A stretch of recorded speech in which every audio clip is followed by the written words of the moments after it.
met that goal last week by day 58, 42 days ahead of schedule. Now today I'm setting a second goal, and that is we will, by my 100th day in office, have administered 200 million shots in people's arms.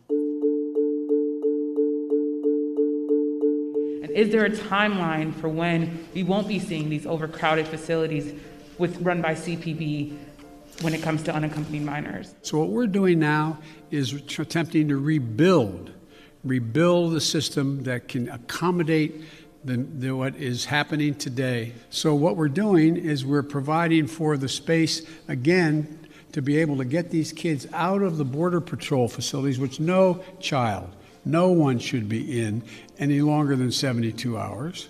And today, I went to, for example, I used all the resources available to me, went to the Defense Department, and the Secretary of Defense has just made available Fort Bliss, 5,000 beds. Be immediately available, 5,000 beds in the Texas border. So we're building back up the capacity that should have been maintained and built upon, that Trump dismantled. So, sir, you blamed the last administration, but is your messaging in saying that these children are and will be allowed to stay in this country and work their way through this process, encouraging families like Josel's to come? Well, look,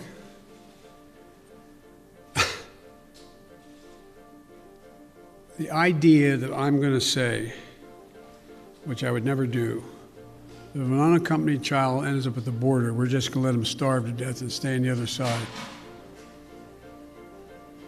No previous administration did that either, except Trump. I'm not going to do it. I'm not going to do it.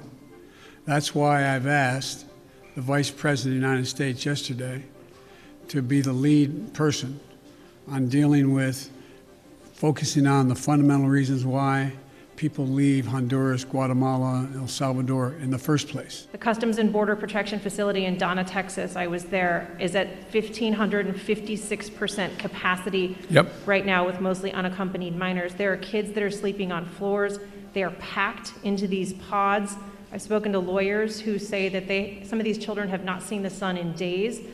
What's your reaction? What is your reaction to these images that have come out from that particular facility? Is what's happening inside acceptable to you? And when is this going to be fixed?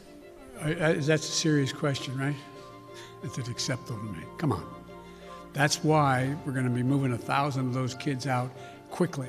That's why I got Fort Bliss opened up. That's why I've been working from the moment this started to happen to try to find additional access for children to be able to safely, not just children, but particularly children, to be able to safely be housed while we follow through on the rest of what's happening. That is totally unacceptable.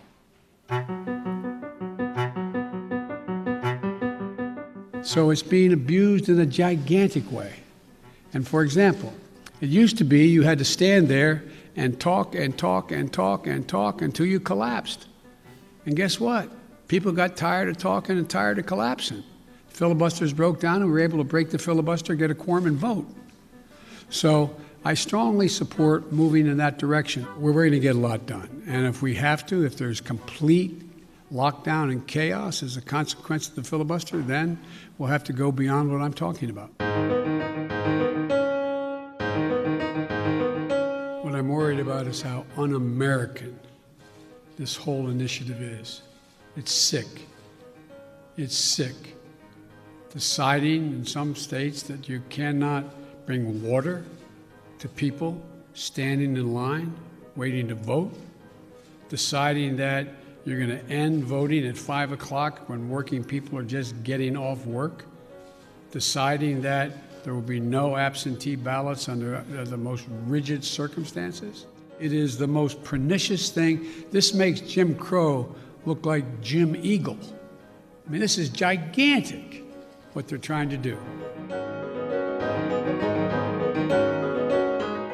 My answer is yes. My plan is to run for re-election. That's my expectation. If you do run, will Vice President Harris be on your ticket? I would fully expect that to be the case. She's doing a great job. She's a great partner. She's a great partner. And do you believe you'll be running against former President Trump? Oh, come on. I don't even think about it. I have no idea. I have no idea whether there'll be a Republican Party. Do you? I'm going. Thank you very, very much. I appreciate it. Thank you.